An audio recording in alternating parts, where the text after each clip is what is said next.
فریاد پر اللہ کا عرش بھی ہل جاتا ہے اور آسمان کے فرشتوں میں ہلچل مچ جاتی ہے۔ ابو مالکہ رضی اللہ تعالیٰ عنہ کو چور نے پکڑا، ڈاکو تھا، کہنے لگے میرا مال لے لے، مجھے کیا کرنا چاہتا ہے؟ کہا نہیں، تمہیں قتل کروں گا پھر تیرا مال لوں گا، اس لیے کہ اگر میں نے تمہیں چھوڑ دیا تو عمر کو بتائے گا جا کے، تو عمر مجھے پکڑوائے گا، لہذا تیرا مارنا ضروری ہے۔ کہا اچھا مجھے اجازت ہے میں 2 نفل پڑھ لوں؟ کا پڑھ لو۔ تو انہوں نے 2 رکعت نماز پڑھی، سلام پھیرا تو اس نے برچھا اٹھایا مارنے کے لیے، تو انہوں نے کہا یا ارحم الراحمین، تو ایک آواز آئی لا تقتلوا، اسے مت مارو۔ تو اس نے دائیں بائیں دیکھا، کوئی ہے ہی نہیں، تو اس نے پھر تلوار اٹھائی، تو انہوں نے کہا یا ارحم الراحمین، تو پھر ایک آواز آئی لا تقتلہ، مت مارو۔ پھر دیکھا دائیں بائیں، کون کہہ رہا ہے لا تقتلہ؟ جب دیکھا کوئی نہیں ہے تو اس نے 30 دفعہ تلوار اٹھائی، تو انہوں نے پھر کہا یا ارحم الراحمین، تو پھر 30 دفعہ آواز آئی لا تقتلہ، لیکن تیسری آواز پر ایک دم ایک شاہ سوار سامنے ہے اور اس کے ہاتھ میں لمبا نیزہ تھا، اس نے اگر اس کو یوں ہلکا سا مارا تو وہ زمین پر گرا اور اس کے سارے وجود میں آگ لگ گئی اور اس کے سامنے جل کے راکھ ہو۔ تو ابو مالکہ رضی اللہ تعالیٰ نے پوچھا کون ہو؟ من انت نصرنی اللہ بک، کون ہو؟ اللہ تعالیٰ نے تیرے برکت سے میری مدد کی۔ اس نے کہا میں 4تھے آسمان کا فرشتہ۔ جب تم نے کہا یا ارحم الراحمین پہلی دفعہ، تو سارے آسمان کے دروازے بجنے لگے، دوڑ دوڑ دوڑ دوڑ دوڑ دوڑ دوڑ۔ یہ ایک آواز ہے، ایک آواز یا ارحم الراحمین۔ وَكَانَتْ لِأَبْوَابِ السَّمَاءِ قَعْقَعَ، جب تو نے کہا یا ارحم الراحمین تو 7 آسمان کے دروازے ہل گئے، تیز ہوا سے جیسے کیواڑ بجتے ہیں، قعقع۔ تو اللہ تعالیٰ نے فرمایا کون ہے جو میرے بندے کی مدد کرے؟ تو میں 4تھے آسمان پر، میں نے کہا یا اللہ میرے ذمے فرما۔ تو جب اس نے پہلی دفعہ تلوار اٹھائی ہے تو میں نے وہاں سے آواز لگائی مت مارنا اسے، اس وقت میں 4تھے آسمان پر۔ جب اس نے دوبارہ تلوار اٹھائی ہے تو میں اس وقت پہلے آسمان پہ پہنچ چکا تھا، اور جب اس نے تیسری دفعہ تلوار اٹھائی تو میں تیرے لیے پہنچ چکا تھا۔ جو بھی یہ تیرا معاملہ نہیں، جو بھی تیری طرح ایسے نماز پڑھ کے اللہ سے مانگے گا، اللہ اس کی مدد کے لیے اپنا نظام چلائے گا۔ ہمارے بزرگ تھے ساتھی فوت ہو گئے، تو ان کا بیٹا PIA میں کیپٹن تھا، جہاز اڑاتا تھا۔ تو انہوں نے کہا بیٹا نماز پڑھ لیا کر، کہا ابا فرصت نہیں ملتی، بہت کام ہوتا۔ کہا اچھا چلو نماز کے وقت ایک آدمی کو دعوت دے دیا کر، 5 نمازیں ہیں، 5 دفعہ دعوت دے دیا کر۔ وہ کہنے لگا میں دعوت دوں؟ خود تو میں پڑھتا نہیں، دوسرے کو کیسے دعوت دوں؟ کہا بیٹا ایک تو میری مان لے، نماز کا انکار کیا ہے تو یہ تو مان لے کہ چلو کسی کو کہہ دیا کر کہ بھائی نماز پڑھا کرو۔ کہا چلو یہ تو آسان ہے، میں کہہ دوں گا۔ تو اس نے اپنے ابا کی بات مان لی، ہر نماز پہ 1-2 کو کہہ دیتا بھائی نماز پڑھا کرو۔ اس کے والد فوج میں جرنیل تھے، یہ کیپٹن تھا، دونوں کی ملاقات نہیں ہوئی۔ 6 مہینے بعد باپ بیٹا کی ملاقات ہوئی تو دیکھا تو کپتان صاحب کی داڑھی بھی اور ماتھے پہ محراب بھی۔ میں نے کہا بیٹا یہ کیا ہوا؟ کہا آپ نے مجھے پھنسا دیا۔ وہ جب میں لوگوں کو کہتا رہا تو میرے اپنے پر اثر ہونا شروع ہو گیا کہ میں اپنے آپ کو ملامت کرنے لگا کہ اوروں کو تو کہہ رہا ہے، خود تو پڑھتا نہیں، کہ اس نے مجھے کھڑا کیا اور میں نماز پہ آیا۔ پھر ایک دن شیو کرنے لگا، شیشے میں کھڑا دیکھ رہا تھا، تو میں نے کہا جب اللہ کو سجدہ کر رہا ہوں تو چہرے پہ نبی کی سنت بھی ہونی چاہیے، تو میں نے سیفٹی بھی پھینک دی، میں داڑھی بھی رکھ لی۔ تو تبلیغ کا کام کرتے رہنا، ہم فرشتے نہیں بن سکتے۔ ایک دفعہ ایک آدمی نے میرے پر بڑی چڑھائی کی، تم تبلیغ والے منافق ہو، کہتے کچھ ہو کرتے کچھ ہو، تمہارے قول اور فعل میں بہت فرق ہے، بہت۔ جب ان کا غصہ اتر گیا تو میں نے ان سے کہا بھائی 100 نمبر تو اللہ نے بھی نہیں مانگے، آپ کیوں مانگتے ہو؟ اللہ نے کہا ہے فمن ثقلت موازینہ، جس کی نیکیاں بڑھ جائیں گی گناہ تھوڑے ہوں گے تو پاس کر دوں گی۔ تو 100 نمبر تو اللہ نے بھی نہیں کہا کہ ایک گناہ تیرے کھاتے میں نہیں ہونا چاہیے، 100/100 نمبر لے گا تو جنت دوں گا، نہیں تو ریپٹ مار کے جہنم میں ڈالوں گا۔ تو 100 نمبر تو اللہ بھی نہیں مانگتا، اسے پتا ہے میرا بندہ کمزور ہے، کبھی گناہ کرے گا کبھی نیکی کرے گا۔ تو وہ کہتا ہے جس کے پاس 51 نیکیاں ہوئیں اور 50 گناہ ہوئے، تولوں گا تو 51 جھک جائیں گے نا، 50 معاف۔ یہ مثال دے رہا ہوں، ہمارے علاقے میں ایک زمیندار تھے، وہ ذکر بھی بہت کرتے تھے، گالیاں بھی بہت دیتے، ادھر سبحان اللہ تیرے فلانے، الحمدللہ کے ساتھ ایک پھکڑ تولتے تھے، ساری زندگی وہ ایسا ہی کرتے رہے۔ جب وہ فوت ہو گئے تو کسی نے ان کو دیکھا تو انہوں نے پوچھا کہ میاں صاحب آپ کے ساتھ کیا ہوا، آپ تو گالیاں بہت دیتے تھے۔ خود انہوں نے پوچھ رہے آپ تو گالیاں بہت دیتے تھے، تو آپ کے ساتھ کیا ہوا؟ کہ اللہ تعالیٰ نے میرے ذکر اور میری گالیوں کو تولا، تو میرا ذکر بڑھ گیا تو میری بخشش ہو گئی۔ اللہ نے بھی کاؤنٹنگ رکھی ہے، پرفیکشن مانگی ہی نہیں۔ اگر اللہ پرفیکشن مانگتا تو پھر آپ کہتے تم کرتے کچھ ہو کہتے کچھ ہو۔ اگر میں کہتا صحیح ہوں تو ایک نیکی تو کر رہا ہوں، اور کرتا نہیں ہوں تو ایک گناہ کر رہا ہوں۔ کیا پتا میرا رب میرے کہنے کے طفیل میرے نہ کرنے کو معاف کر دے۔ بس ایک صورت میں ہے کام خطرناک، کہ اگر میں اس کہنے سننے کو اپنی دنیا بنانے کا ذریعہ بنا لوں پھر خطرناک ہے۔ تأمرون الناس بالبر وتنسون انفسکم وانتم تتلون الکتاب، وہ یہ آیت ہے۔ لیکن اگر میرے اندر اخلاص ہے تو پھر میں انسان ہوں، کبھی اچھا کروں گا کبھی برا کروں گا،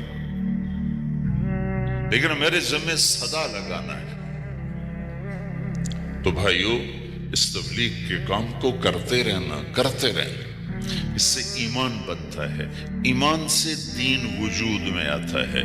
دین کے 2 حصے ہیں، ایک عبادات ہے جس میں نماز سب سے اہم ہے، پھیری پہ ہو گھر پہ ہو نماز نہ چھوڑو۔ رمضان کے روزے ہیں، اللہ پھر رزق زیادہ دے دے، حج کرو، زکوٰۃ دو، لیکن عبادات بڑی محدود ہیں، اور اس میں کثرت اللہ نے مطالبہ بھی نہیں کیا، بلکہ اللہ تعالیٰ نے اس میں اعتدال ہی کو پسند فرمایا ہے۔ اللہ تعالیٰ نے ہمارے نبی لمبی لمبی نمازیں پڑھتے تھے تو اللہ تعالیٰ نے روک دیا کہ ما انزلنا علیک القرآن لتشقی، میرے نبی میں نے تمہیں قرآن اس لیے نہیں دیا کہ تو لمبی لمبی نمازیں پڑھ کے تھکتا رہے، درمیانہ چل درمیانہ چل۔ اللہ کے نبی نے تبلیغ میں زیادہ زور دکھایا تو اللہ نے اس پر بھی کہا فلا تذهب نفسك عليهم حسرات، اتنا غم نہ کیا کر کے تو خود ہی ہلاک ہو جائے، مت نہیں، ایسا نہ کر۔ تو عبادات محدود ہیں اور اس میں اعتدال مطلوب ہے۔ سارا دن مصلی پہ بیٹھنا یہ اللہ نہیں دیکھنا چاہتا، اللہ یہ دیکھنا چاہتا ہے کہ تو باہر جا تاکہ میں دیکھوں کہ اب تو کیا کرتا ہے۔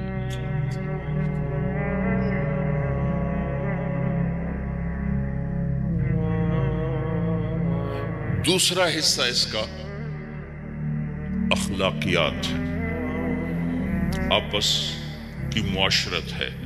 دین جو اثر انداز ہوتا ہے وہ معاشرت سے اثر انداز ہوتا ہے، عبادت سے نہیں، عبادات سے نہیں۔ عبادت تو مسجد کے اندر ہے یا مصلی پر گھر کے اندر ہے، روزہ اندر کی چیز ہے، حج بیت اللہ میں ہے، زکوٰۃ مسلمان کو دی جاتی ہے۔ تو دنیا میں دین پھیلنے کے لیے اور اپنوں کو دین کے قریب کرنے کے لیے جو سب سے بڑا عمل ہے وہ بھائیو اچھے اخلاق۔ یہ دوسرا حصہ میں آج بیان کرنا چاہتا ہوں۔ اللہ کے نبی نے فرمایا ایو عرل اسلام اوثق، مجھے بتاؤ اسلام کا سب سے مضبوط عمل کیا ہے؟ تو صحابہ نے کہا الجہاد، یا رسول اللہ جہاد۔ اسلام کا سب سے مضبوط عمل کیا ہے؟ صحابہ نے کہا جہاد۔ تو آپ نے کہا وحسن وما هو به، ہاں جہاد بہت اچھا عمل ہے لیکن سب سے بڑا عمل نہیں ہے، سب سے مضبوط عمل نہیں ہے۔ ان کا جی الصلاۃ، نماز۔ تو ہم نے کہا ہاں وحسنۃ وما ہی بها، نماز بھی بہت اچھی چیز ہے لیکن وہ نہیں جو میں پوچھ رہا ہوں، سب سے اعلیٰ، سب سے اوپر، سب سے مضبوط نہیں۔ تو انہوں نے کہا جی الحج، حج۔ تو آپ نے کہا حج بھی بہت اچھا عمل ہے لیکن وہ نہیں جو میں نے پوچھا ہے۔ پھر صحابہ نے کہا جی روزہ، آپ کا روزہ بھی بہت اچھا ہے لیکن وہ نہیں جو میں نے پوچھا ہے۔ تو پھر صحابہ نے کہا یا رسول اللہ پھر آپ ہی بتائیں، ہمیں تو نہیں پتا۔ تو ہمارے نبی عبادات سے اوپر لا رہے ہیں، اپنے ساتھیوں کو عبادات پہ قائم کر دیا۔ ہر آدمی نمازی بن چکا ہے، ہر آدمی روزے دار بن چکا ہے، ہر آدمی مالدار زکوٰۃ دینے والا بن چکا ہے، اور ہر آدمی حج کا جذبہ پیدا کر چکا ہے۔ اب آپ ان کو اخلاق پہ لانا چاہتے ہیں، چونکہ اسلام کی تکمیل اخلاق سے ہے۔ اسلام کو تشبیہ دی گئی ہے گھر کے ساتھ، بنی الاسلام علی خمس، تو بنیا کا لفظ عمارت پر بولا جاتا ہے۔ تو اسلام کی بنیاد میں ہے کلمہ، نماز، روزہ، حج، زکوٰۃ۔ اگر اس مسجد کی بنیادیں بھر دی جائیں تو اس کو مسجد تو نہیں کہیں گے، ہاں جی بنیادیں ڈال دی ہیں، چھت ڈالنی ہے۔ جب چھت پڑے گی تو پھر یہ مسجد کہلائے گی۔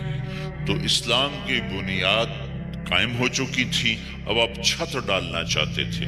چھت کیا ہے؟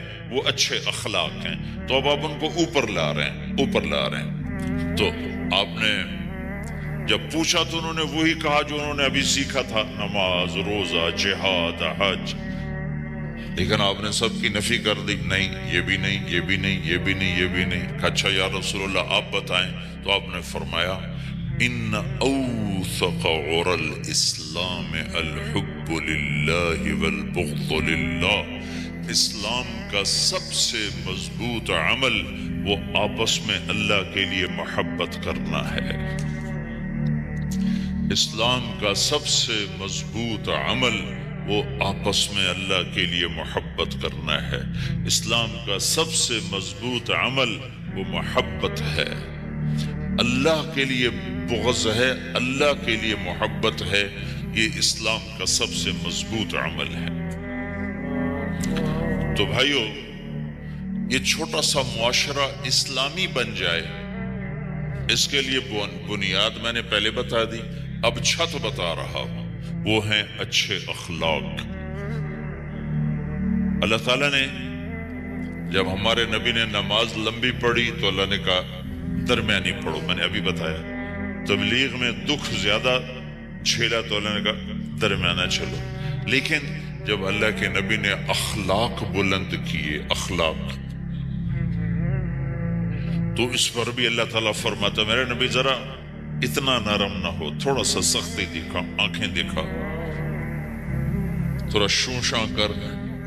تو میرے رب نے کیا کہا؟ واہ، میرے رب نے آپ کے اخلاق کی جیسی تعریف کی ہے آپ کے کسی عمل کی ایسی تعریف نہیں کی۔ نماز کو کہا معتدل اعتدال، دعوت کو کہا اعتدال، اور اخلاق کو کیا کہا؟ انک لعلی خلق عظیم، اور اس کو طاقت پہنچائی قسم اٹھا کے نون، پھر قسم اٹھائی قلم کی جو علم کا ذریعہ ہے، والقلم وما یسطرون، مجھے قسم ہے قلم اور اس کی تحریر کی، ما انت بنعمت ربک بمجنون وان لک لاجرا غیر ممنون۔ ان دو آیتوں کو چھوڑ کر اگلی جو آیت آ رہی، وانک لعلی خلق عظیم، اے میرے محبوب میں قسم اٹھاتا ہوں قلم اور اس کی تحریر کی، تیرے اخلاق بڑے عالی شان۔ یہ نہیں کہا تیرے اخلاق بڑے عالی ہیں، انک لعلی، علا، علا کا یہاں بہت عظیم الشان کردار ہے۔ علا یہ بتا رہا ہے کہ اے میرے نبی، جتنے اخلاق تصور کیے جا سکتے ہیں وہ سب تیرے تابع ہو چکے ہیں، اور تو ان پہ سوار ہو چکا ہے، تو ان پہ چھا چکا ہے۔ علا چھا جانے کے لیے ہوتا ہے کہ تمام اخلاق تیرے غلام ہو چکے۔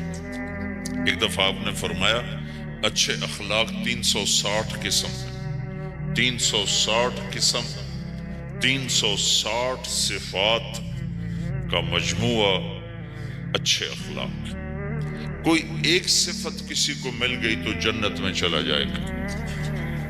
تو ابو بکر رضی اللہ عنہ سامنے بیٹھے تھے، کہنے گے یا رسول اللہ افی منہا شیء، ان 360 میں کوئی میرے اندر بھی کچھ ہے؟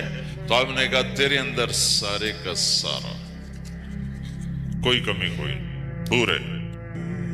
سلا دوں گا، برف بنا دوں گا، برف، سورج نکلنا بند ہو جائے، سب فریز، ساری کائنات فریز۔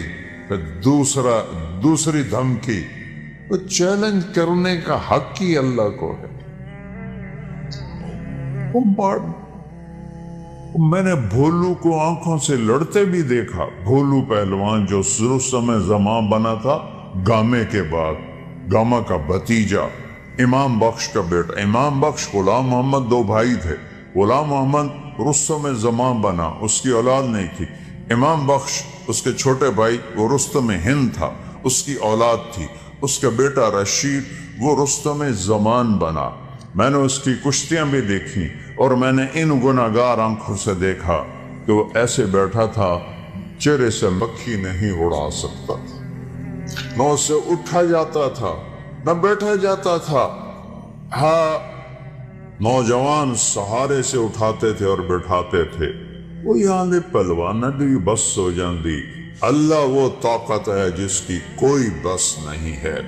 پھر اللہ دوسرا تھپڑ مارتا ہے، قل ارأیتم ان جعل اللہ علیکم النہار سرمدا الى یوم القیامہ من الہ غیر اللہ یاتیکم بلیل تسکنون فیہ افلا تبصرون۔ بولو، تم تو مختلف جگہ سے آئے ہو، مسجد گلستان کالونی میں ہے، بولو گلستانیو، اگر تمہارا رب سورج کو کھڑا کر دے اور اس کو کہے نہیں ڈوبنا، ہے کوئی اللہ کے سوا جو سورج کو ڈبوئے، اور اگر یہ نہ ڈوبے تو چند ہفتوں میں ہماری کھال جل جائے گی، چٹک جائے گی، ہم کوئلہ بن جائیں گے، راکھ کا ڈھیر بن جائیں گے۔ من رحمت ہی، اگر اوے سنو میرے اپنے رب دی گل، من رحمت ہی، وہ تم پر مہربان ہے، تم پر مہربان ہے۔ جعل لکم اللیل، رات لایا، والنہار، اور دن لایا، لتسکنوا فیہ، رات میں آرام کرو، ولتبتغوا من فضلہ، اور دن میں کام کرو، ولعلکم تشکرون، رب کا شکر ادا کرو۔ ذالکم اللہ ربکم الحق، یہ ہے ہمارا اللہ، کوئی اس جیسا ہے؟ لا الہ الا ہو، کوئی اس جیسا نہیں۔ لیس کمثلہ شیء، وہ پیدائش سے پاک ہے، وہ موت سے پاک ہے، وہ ابتدا سے پاک ہے، وہ انتہا سے پاک۔ لاؤ اللہ کے سوا کسی کو جو ابتدا اور انتہا سے پاک ہو، جاؤ ادخلوا مانگ لاؤ۔ لاؤ اس کو جو زندگی اور موت سے پاک ہو، پھر ادخلوا مانگ لاؤ۔ لاؤ اس کو جو ماں کے پیٹ سے نہ نکلا ہو اور قبر کے پیٹ میں نہ گیا ہو۔ آدم کو اللہ نے سیدھا بنا دیا، ہوا کو سیدھا بنا دیا، پر قبر میں سلا دیا۔ موت ان پہ بھی اللہ نے فرض فرما دی۔ وہ ہے لا الہ الا ہو۔ کیا دلیل ہے کہ اس جیسا کوئی نہیں، کوئی معبود نہیں؟ دلیل ہے الحی، ہمیشہ زندہ ہے، مار کے دکھاؤ۔ القیوم، قائم ہے اور کائنات کو قائم کیا ہوا ہے، قائم نہیں کہا، قیوم۔ قیوم اسے کہتے ہیں جو اپنی ذات میں قائم ہو۔ میں روح کے ذریعے سے قائم، یہ روح نکلنے کی دیر ہے، میں کبھی یا ادھر گر جاؤں گا یا ادھر گر جاؤں گا۔ اور مولانا طارق جمیل کا ٹائٹل 1 سیکنڈ میں یوں جائے گا۔ میری اولاد کہے گی میت، کوئی نہیں کہے گی ابا جان، تم میں سے کوئی نہیں کہے گا مولانا طارق جمیل، کہیں گے ڈیڈ باڈی، میت، جنازہ۔ ہماری سرائکی بیلٹ ہے تو ہمارے ہاں کہتے ہیں منجی چاؤ، منجی، یا بھی کہتے ہیں منجی چاؤ۔ وہ کدھر کیا مولانا طارق جمیل؟ وہ اس کی روح اللہ نے نکال کے اس کو مٹی بنا دیا ہے، اس کی اولاد اسے مٹی میں دبا دے گی۔ اور مجھ سے کیا پوچھتے ہو؟ میں ٹوٹے دل کا انسان ہوں، میں نے اپنے جوان خوبصورت بیٹے کو قبر میں اتارا ہے، نہ بیمار نہ مریض نہ کچھ، ایکسرسائز کرتے ہوئے موت آ گئی۔ ایکسرسائز کر، جم کے اندر نوکر موجود، ان بدبختوں نے پھیلا دیا، خودکشی کر لیے گئے، خدا دے واسطے کسی نے تو معاف کر دیا کرو یار۔ وہ کوئی جم میں بھی خودکشی کرتا ہے؟ وہ تو کنڈی لگاتے ہیں، پھر سب کو بگا کے پھر فائر کرتے ہیں۔ وہ تو جم میں تھا، کزن بیٹھا ہے، 2 نوکر اس کو جم کروا رہے ہیں، نوکرانی سے کہتا ہے میرا کھانا کمرے میں پہنچاؤ، اور اللہ کا امر آیا اور اس کے بعد اسے مٹی میں ڈال۔ یہ دھوکے کا گھر ہے، یہ مچھر کا پر ہے، یہ مکڑی کا جالا ہے، یہ دکھوں کا گھر ہے، یہ مصیبتوں کا گھر ہے، یہ خوشیاں اس میں کوئی نہیں۔ ایسے ایک بجلی کی چمک کی طرح خوشی آتی ہے، پھر گھٹا ٹوپ اندھیری رات ہوتی ہے۔ اس کو میرے رب نے قرآن میں کہا ہے کَسَرَابٍ بِقِیَّةٍ يَحْسَبُهُ الظَّمَّآنُ مَاءً، اور یہ ریت کا پانی ہے۔ میں نے تو صحراؤں میں سفر کیا ہے، ہمارے سندھ میں بلوچستان میں ہے صحرا۔ اگر کوئی عام میں سے گیا ہوگا، دوپہر کے وقت گزرا ہوگا تو اس نے دیکھا ہوگا سارا صحرا پانی بنا ہوتا ہے۔ وہ پانی کوئی نہیں، نظر دا دھوکھ ہے۔ میرا رب کہتا ہے سارا کچھ ارباں دی دولت، ملکاں دی دولت، امریکہ دی دولت، 7 بر اعظم کی دولت ریت کا پانی ہے، کچھ نہیں ہے۔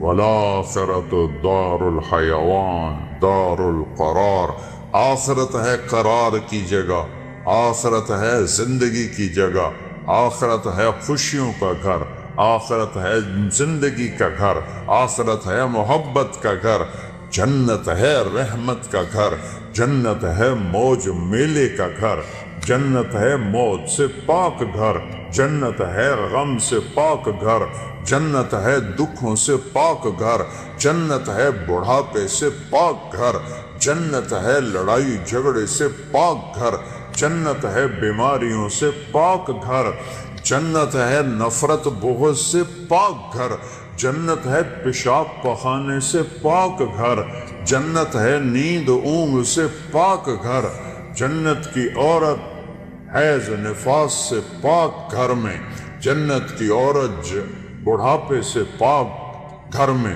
جنت کی عورت جوانی میں کامل، جنت کی عورت حسن میں کامل، جنت کی عورت سورج کو انگلی کی فنگر ٹپ دکھا دے، بھیا میں ہلا رہا ویکھو ہے باہر رہنو تو نظر نہیں آ رہا، یہ فنگر